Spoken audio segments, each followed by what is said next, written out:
Mesdames et messieurs, vous venez de suivre l'échange entre les deux chefs d'État ici. Du lancement des programmes des systèmes de passation des marchés. Question autour des codes familiales, mais également la loi sur la dot. C'est ce qui va faire l'objet, mesdames et messieurs, très chers fidèles téléspectateurs du groupe média Top 243 News et www.top243news.com. Le député national, professeur, pasteur Israël Daniel Mbaoussoukissa avait proposé cette proposition de loi sur le code de la famille. C'est pour ce faire, ici en direct de l'Assemblée nationale de la République démocratique du Congo, dont ce dernier est censé, à travers sa proposition de loi programmée au cours de cette session de mars, ici en direct de l'Assemblée nationale. Les députés nationaux vont débattre autour de cette question qui touche la couche sociétale africaine, congolaise en particulier. Et c'est pour cette raison, mesdames et messieurs, que nous allons d'abord vous laisser suivre le débat autour de cette question, mais également le mot de la fin du président, premier vice-président de l'Assemblée nationale, professeur André Mbata, qui fait d'ailleurs l'intérim du président national de l'Assemblée nationale, qui est en mission officielle à l'étranger. Top 243 News vous donne l'essentiel de cette communication des députés nationaux autour de cette question des codes de la famille. On va juste revenir. Ainsi, il est prévu une possibilité de dérogation. Ces 500 $ ne sont pas fixes. Ces 500 $ sont discutables. De 1 $ à 500. Moi, par exemple, ma mère, on l'a épousée avec 50 $. Cela n'a pas empêché ma mère d'avoir 10 beaux enfants et de créer une famille nombreuse et dans laquelle il y a même un jeune député national, humblement que je suis, et serviteur de Dieu et pasteur. La clause de convention numéraire permet aux personnes nanties, parce que la question de la dot est aussi une question sentimentale, de déroger à la loi volontairement.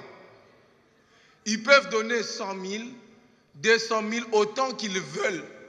Mais la proposition de loi ici a pour vocation à placer tous les Congolais sur le pied d'égalité. Sauf dérogation expresse de l'homme ou de la famille de l'homme qui désire d'aller au-delà. Parce que la dot doit rester symbolique. Cette clause doit être le produit d'un consentement libre, licite et non extorqué. Au cas contraire, le montant légal risque d'être maintenu. Honorables députés et chers collègues, d'aucuns enfin se poseront la question de savoir qu'en est-il des cérémonies festives qui accompagnent la célébration du mariage en famille. Devant le ministre des cultes ou devant l'officier de l'état civil, c'est-à-dire qui débourse l'argent pour la location de la salle de fête, étant entendu qu'on paye 500 $. Qui assure les frais de la réception de la belle famille? Qui assure l'habillement des mariés? Qui assure la prise en charge des photos shooting, comme on le voit bien à Kinshasa et à Lubumbashi?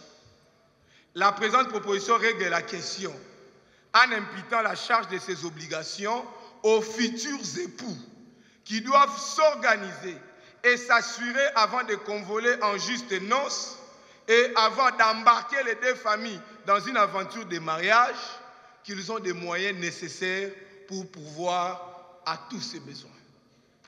Car en effet, le mariage est une affaire non pas des irresponsables, mais des personnes matures, en âge nubile, qui peuvent s'engager en noces en comptant sur eux-mêmes et non en comptant sur la bourse des tiers, dont les parents.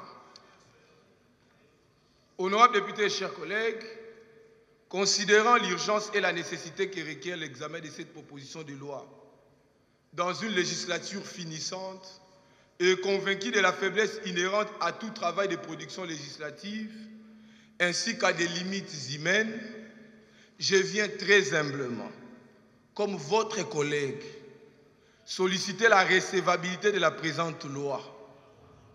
Et je reste disposé à travailler avec votre précieux concours à l'enrichissement de ces textes en commission. Que le Dieu du ciel vous bénisse richement. Je vous remercie.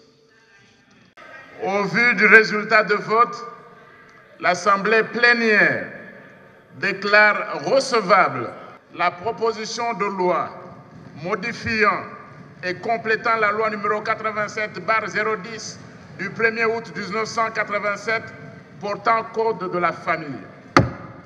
Honorables députés, chers collègues, suivant notre agenda de la session, nous envoyons cette proposition de loi pour un examen approfondi à la Commission sociale et culturelle. Le bureau de cette commission est invité à tout mettre en œuvre pour réaliser le travail lui confié dans un délai raisonnable. Les collègues non membres de cette commission peuvent participer activement à ces travaux pour leur enrichissement. Le bureau félicite très sincèrement, au nom de l'Assemblée plénière, notre collègue Mbaou Soukissa Daniel pour son initiative législative. Après le débat au cours de la proposition de loi de Daniel Mbao, professeur, député national, pasteur à son État, les députés nationaux ont déclaré recevable par le biais du premier vice-président de cette institution parlementaire en République démocratique du Congo. Mesdames et messieurs, nous allons vous donner quelques réactions à chaud à l'issue des échanges autour de la recevabilité de cette proposition de loi sur le code de la famille. Mais comme je l'ai dit, ce travail, c'est une invitation à la réflexion sur l'évolution de notre société, certaines valeurs, certaines structures qui assoient la société par rapport à l'État. Alors la dot, c'est vrai qu'aujourd'hui ça donne lieu à plusieurs abus.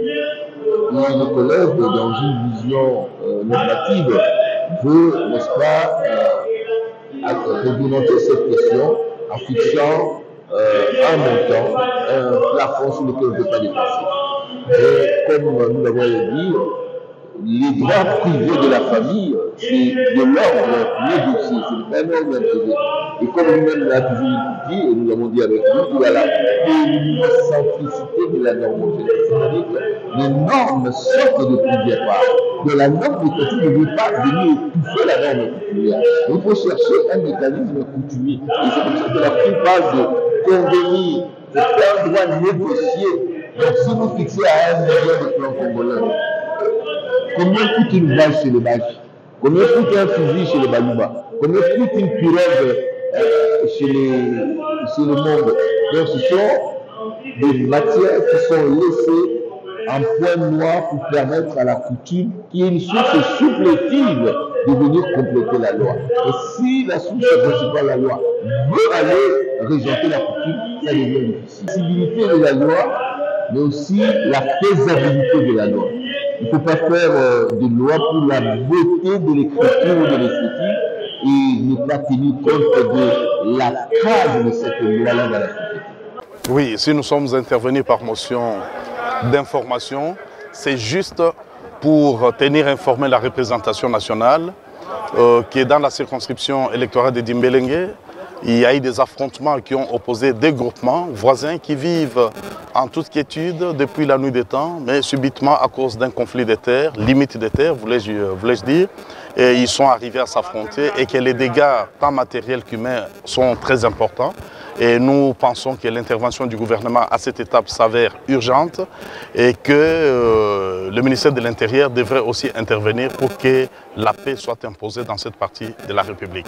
Et cela se justifie d'autant plus que nous sommes en une phase préélectorale et nous pensons que chaque population devrait être dans son milieu naturel afin de répondre demain à son devoir civique. Cette forêt qui fait objet des disputes regorge d'abord une fertilité naturelle et qu'il y a aussi une rivière où on exploite le diamant. Et vous comprenez qu'il y a un intérêt tant au niveau de l'agriculture qu'au niveau de l'exploitation de diamants.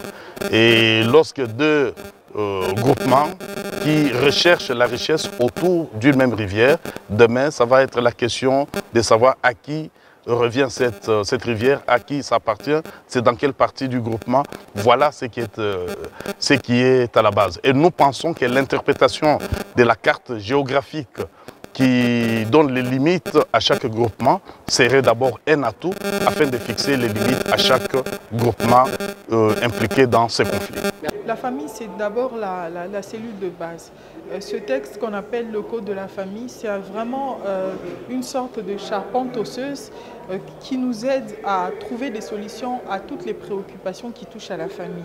Et c'est la raison pour laquelle, comme je suis présidente de la commission genre, famille, enfants, également je suis préoccupée par ces questions-là parce que ce sont des questions qui reviennent à tout moment, les questions du veuvage, de la succession, des enfants, des héritiers. Et aujourd'hui, on a parlé d'autres questions comme la dot, comme les fiançailles. Et évidemment, les collègues avec ces particularités. Et nous avons essayé également de donner notre point de vue par rapport à telle ou telle autre question. Il y a beaucoup à prendre dans cette loi. C'est la raison pour laquelle on a demandé que ça soit envoyé en commission pour que ça puisse être examiné froidement et apporter élaguer certaines choses et remplacer également certaines dispositions. Mais moi particulièrement, je suis d'abord contre le prix fixé de la dot dans la loi qui était d'ailleurs de 1 million de francs congolais, équivalent de 500 $. Et aujourd'hui, nous sommes bien d'accord que 500 $ ne vaut plus 1 million de francs congolais, donc la valeur de la dot déprécie également. Et si on n'y prend pas garde, on arrivera à un moment où peut-être 1 million de francs congolais, ça ne va plus correspondre à 500 $ ou peut-être ça sera 200 $. Donc ça n'a pas de raison d'être. D'abord, c'est inconstitutionnel parce que c'est un pouvoir qui a été donné à la Constitution aux assemblées provinciales, à l'autorité coutumière de réfléchir autour de la dot. Ce sont les assemblées provinciales par des décisions, des édits, essayent d'encadrer ce domaine-là. Ça ne revient pas à l'Assemblée nationale.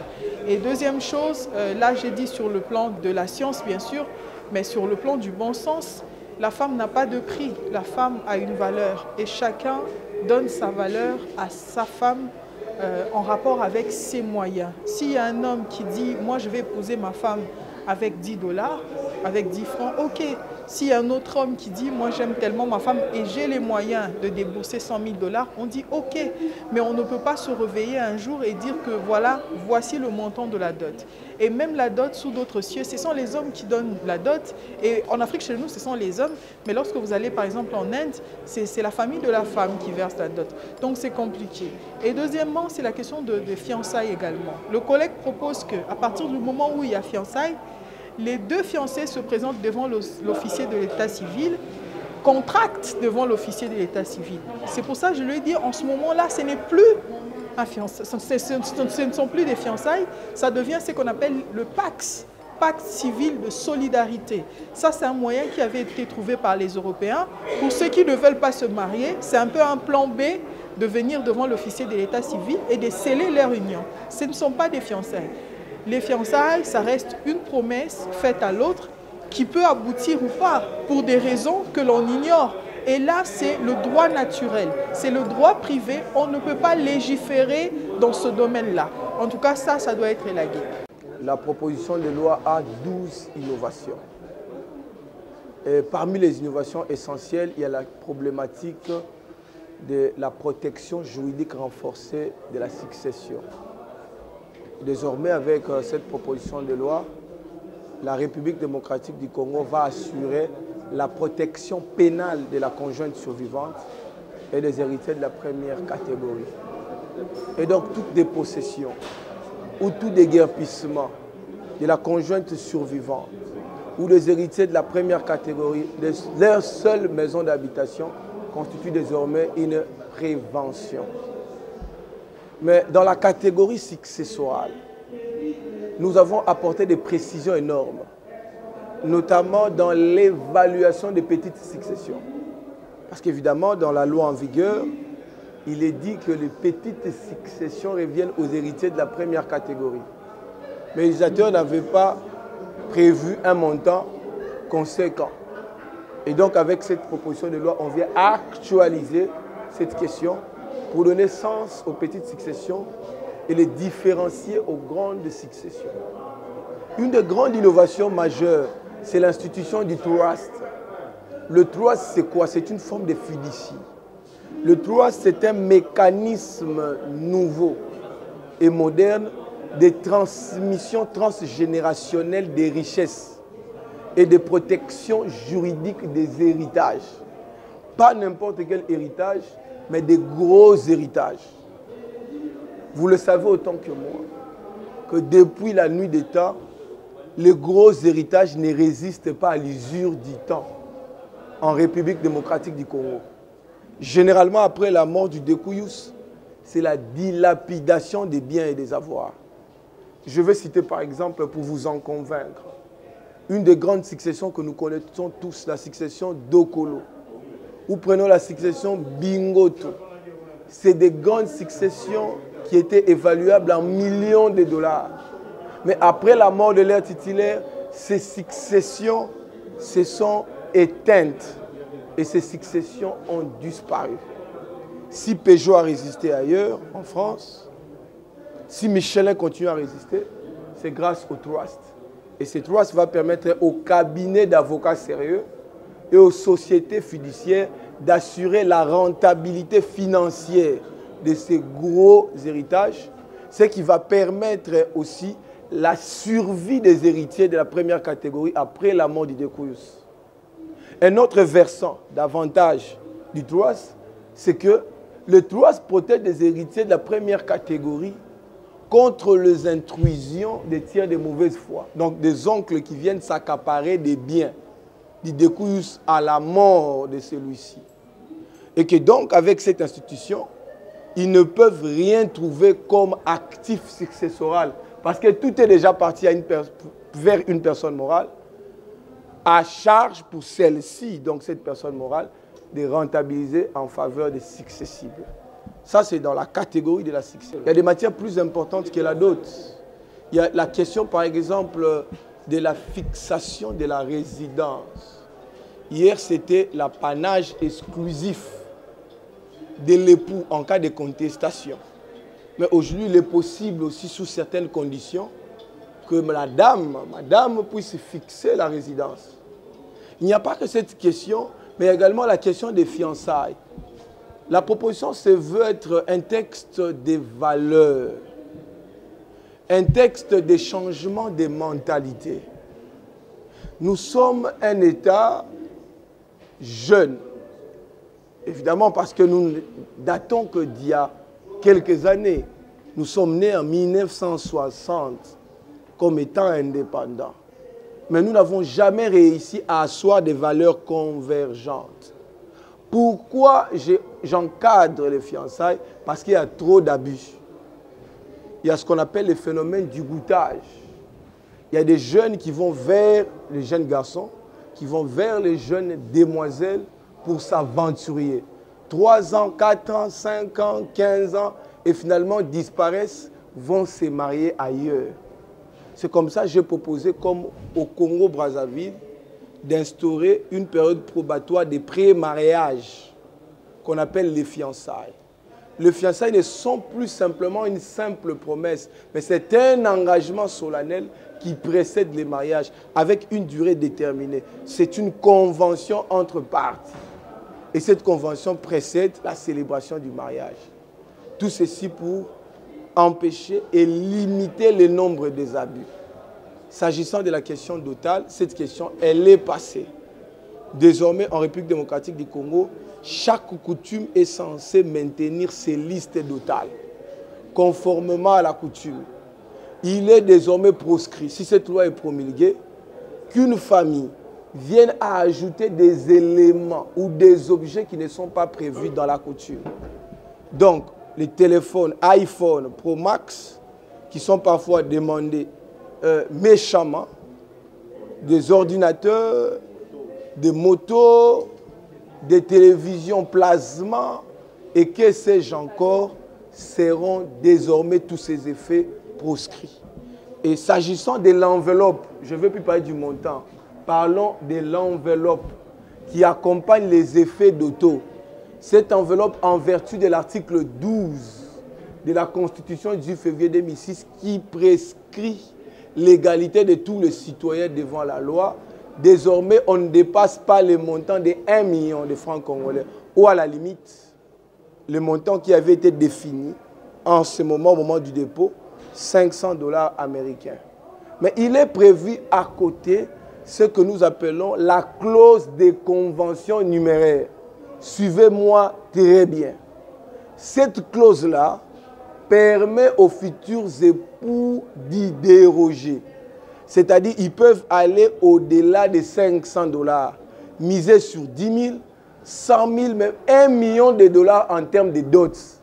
Mais ce qui est interdit, c'est que la belle famille ne peut pas imposer unilatéralement un montant qui dépasse les seuils de 500 $ sous peine de restitution du surplus.